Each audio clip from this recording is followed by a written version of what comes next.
اللہ الرحمن الرحیم۔ کل تک ہم نے پڑھا غسل کے بارے میں۔ آپ نے تفصیل سے پڑھا کہ غسل کے فرائض کون کون سے ہیں، غسل کی سنتیں کون کون سی ہیں، غسل کے مستحبات کون کون سے ہیں، ایسے مقامات کون کون سے ہیں جن مقامات میں آ کر غسل کیا جانا چاہیے۔ ٹھیک ہے، وہ کون کون سے آپ نے تفصیل سے پڑھ لی۔ آج ہم پڑھیں گے تیمم کے بارے میں۔ کس کے بارے میں پڑھیں گے؟ تو علماء فرماتے ہیں تیمم کے صحیح ہونے کے لیے 8 شرط۔ تیمم کے صحیح ہونے کے لیے کتنی شرطیں ہیں؟ 8 شرط۔ نمبر 1 نیت کرنا۔ 8 شرطوں میں سے پہلی شرط کیا ہے جی؟ نیت کرنا۔ اور نیت ایسے کرنا ہے کہ آپ نے اپنے دل کے اندر مضبوطی سے ایک فعل کا تصور کرنا ہے، کہ یا اللہ عز و جل میں نماز کے لیے تیمم کر رہا ہوں، یا اللہ عز و جل میں نفل پڑھنے کے لیے تیمم کر رہا ہوں۔ اور دوسرا، اس کا وقت کب ہے؟ تیمم کا وقت ہے جی عند ضرب یدہ علی ما یتیمم بہ۔ تیمم کا وقت اس وقت ہے جب آپ ضربیں مار رہے ہو۔ آپ نے 10 منٹ پہلے تیمم کی نیت کی اور اب آپ تیمم کرو گے تو آپ کا تیمم قابل قبول جو ہی نیت کرنی ہے اور ساتھ ہی تیمم شروع کر دینا ہے ضربوں کے لیے۔ یعنی ضرب کا مطلب ہوتا ہے مارنا، زمین پر ہاتھ مارنا۔ اور بشروط صحت نیت ثلاثۃ۔ اب نیت کے صحیح ہونے کے لیے 3 شرطیں ہیں۔ تیمم کے صحیح ہونے کے لیے 8 شرطیں ہیں، ان میں سے پہلا کیا ہے؟ نیت۔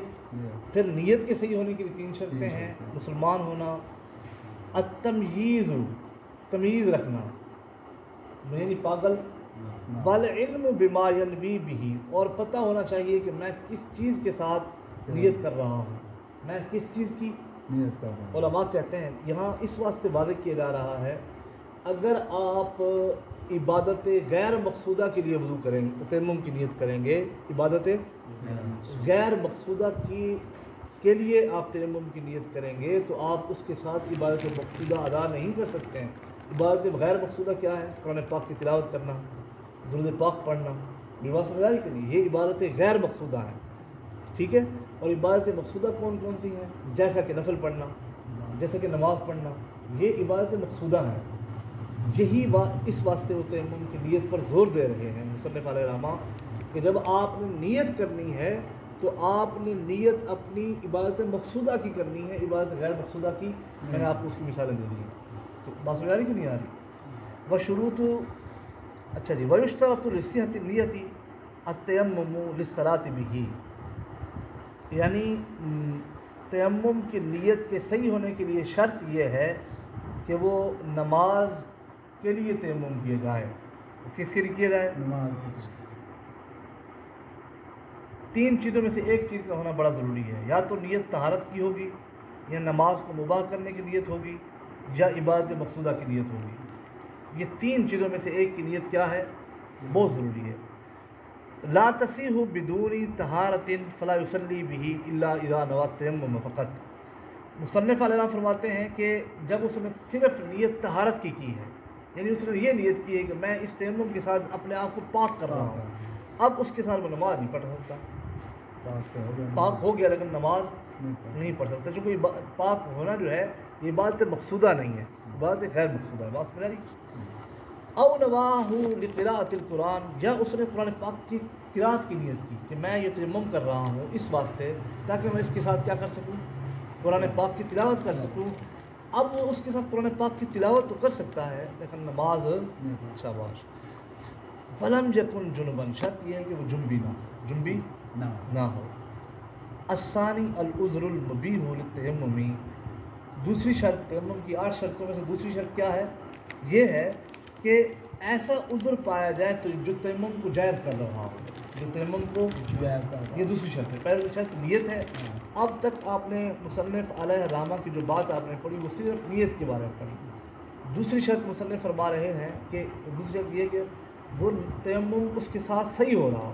مثلا جیسے مثال کے طور پر مصنف کہتے ہیں 1 میل کم از کم پانی سے دور ہونا، پانی سے 1 میل دور ہونا، یعنی اب یہاں بندہ بیٹھا ہوا ہے اور پانی 1 میل سے دور ہے، 1 میل کے اندر نہیں ہے۔ اگر 1 میل کے اندر ہے تو وہاں پر جا کر پانی لانا اس کے لیے فرض ہے۔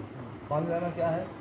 1 میل سے زائد پانی ہے، اس کو پتہ ہے، کنفرم پتہ ہے، میں جہاں پہ بیٹھا ہوا ہوں اس 1 میل کے مربع شکل کے اندر پانی نہیں ہے تو اب تیمم کر سکتا ہے۔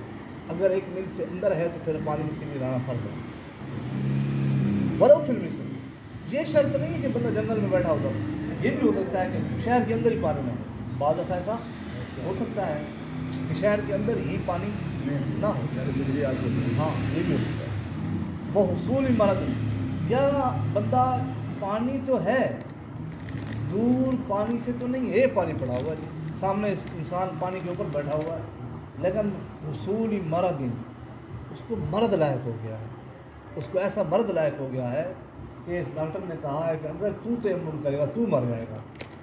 شرط یہ ہے کہ اعضاء کے یا جسم کے ضائع ہونے میں خدشہ ہو، تب یہ مرض اتنا شدت اختیار کیا گیا ہو۔ وہ بردن، مرض بھی نہیں ہے، پانی سے دور بھی نہیں ہے، لیکن سردی اتنی شدید ہے کہ اگر اس پانی سے وضو کر لیا اس نے تو اس کا کیا ہوگا؟ اس کا اعضاء ضائع ہونے کا خطرہ ہے۔ یہ جو ہاتھ پیر ہیں اس کے کیا ہونے کا؟ ضائع ہونے کا خطرہ ہے، سن ہونے کا خطرہ ہے۔ اب المرض وخوف عدو، مرض بھی نہیں ہے، سردی بھی نہیں ہے، اور پانی سے دور بھی نہیں ہے، اور اعضاء کے تلف ہونے کا خطرہ بھی نہیں ہے، لیکن دشمن کا خوف ضرور ہے کہ یہ اس گیٹ کے اس طرف پانی تو ہے لیکن جاؤں گا دشمن مار دے گا مجھے، دشمن مار دے گا مجھے، شریعت فرماتی ہے آپ تیمم کر سکتا ہے، ٹھیک ہے۔ وخوف واچن، اب یہ ہے کہ دشمن بھی نہیں ہے، سردی بھی، پانی سے دور بھی، مرض بھی، کچھ بھی نہیں ہے مذکورہ چیزوں میں سے، لیکن پیاس شدت کی لگی ہوئی ہے، یہ پانی پڑا ہوا ہے، یا وضو کر سکتا ہے یا پانی پی سکتا ہے۔ اگر پانی نہیں پیے گا تو مر جائے گا، وضو نہیں کرے گا تو سب مرنے کا خطرہ نہیں ہے، تیمم تو کر سکتا ہے نا۔ اب اس وقت علماء کیا فرماتے ہیں جی؟ پانی پی لے، ٹھیک ہے۔ اب احتیاج لعجن لا لطبخ مرق، اب یہ بات ہے توجہ، پیاس بھی نہیں لگی ہوئی، مذکورہ ساری چیزیں نہیں ہیں جو ہم نے بیان کی، دشمن بھی نہیں ہے، سردی بھی نہیں ہے، دور بھی، پانی سے دور بھی، اعضاء کے خطرہ بھی نہیں ہے ضائع ہونے کا، لیکن اب یہ ہے کہ کھانا بھوک لگی ہوئی ہے، آٹا گوندنا ہے، آٹا گوندھ سکتا ہے یا وضو کر سکتا ہے؟ اب علماء کہتے ہیں آٹا گوندھ لے، لیکن کیا کرے؟ تیمم کرے۔ ہاں اب یہاں پہ ایک سوال سے مصنف علیہ الرحمٰن نے اس کا جواب دیا، مثال کے طور پر بندے کے پاس آلو زیادہ ہیں، وہ چاہتا ہے شوربہ کر لوں تاکہ 2 ٹائم کا سالن بن جائے، جب بندے زیادہ ہیں تو چلو پانی اس میں ڈال دیتا ہوں، کر لوں گا، پانی تھوڑا شوربہ زیادہ ہو جائے گا۔ علماء فرماتے ہیں نہیں، اس کی اجازت نہیں کرتے۔ اگر شوربے کے لیے پانی پڑا ہوا ہے اور ادھر وضو بھی کرنا ہے تو اب وضو ضروری ہے، شوربہ ضروری نہیں ہے۔ سمجھ آ رہی کہ نہیں آ رہی ہے؟ او لفقد آلۃ، پانی کے اوپر بیٹھا ہوا ہے، اوپر مذکورہ کوئی چیزیں نہیں پائی گئی، لیکن ایسی کوئی چیز ہی نہیں ہے کہ پانی کو نیچے سے اوپر لایا جا سکے۔ مثال کے طور پر جیسے آج کل بجلی نے آنکھ مچولی کھیلی ہوئی ہے، سب کچھ ہوندے، ہاں ہم کس کے ساتھ وہ موٹر چلائیں تو ہمیں پانی اوپر لاتے تھے، او وقت دیا آلہ ہی نہیں ہے ہمارے پاس، سمجھ آ رہی کہ تب بھی تیمم کر سکتا ہے۔ وخوف فوت صلاۃ جنازۃ، نماز جنازہ جانے کا خوف ہے، مطلب وہیں پہ صفیں باندھی گئی ہیں، امام صاحب نے کہا صفیں درست کر لو جی، اب ٹھیک 2 سیکنڈ کے بعد انہوں نے تکبیر کہہ دیں گی، اب کیا کرے؟ وہیں پہ بیٹھ کر تیمم کرے اور کیا کرے؟ نماز جنازہ پڑھ لے، جو ہی نماز جنازہ پڑھ کے فارغ ہوگا اس کے بعد وضو بعد میں کرے، ٹھیک ہے؟ سمجھ آ رہی؟ او عید، یہ نماز عید جانے کا خوف ہے، تب بھی کر سکتا ہے۔ ولو بنا، اگر کسی 4 دیواری، ولیس من العذر خوف الجمعۃ والوقت، یہ عذر نہیں ہے کہ وقت جاتا ہے، مثال کے طور پر 4 منٹ رہ گئے، اگر وضو کرے گا تو وقت چلا جائے گا، نماز نہیں سر، وقت چلا جائے گا، یعنی وقت کے ختم ہونے کو 4 منٹ رہ گئے ہیں، یا وضو کر سکتے ہیں 4 منٹ میں، یا نماز پڑھ سکتے ہیں 4 منٹ میں، اب کیا کریں؟ تو علماء فرماتے ہیں اب وضو کریں، وقت کا کوئی اعتبار نہیں۔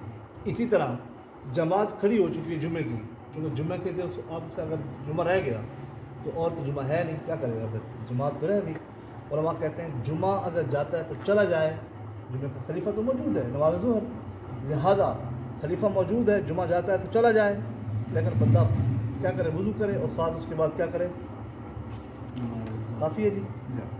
دو شرطیں آج آپ نے پڑھی ہیں، پہلی شرط نیت، اس کی تفصیل آپ نے پڑھی، اور دوسری شرط آپ نے پڑھی ایسا عذر پایا جائے جو تیمم کو جائز کر رہا ہو، وما علیہ الا البلاغ المبین۔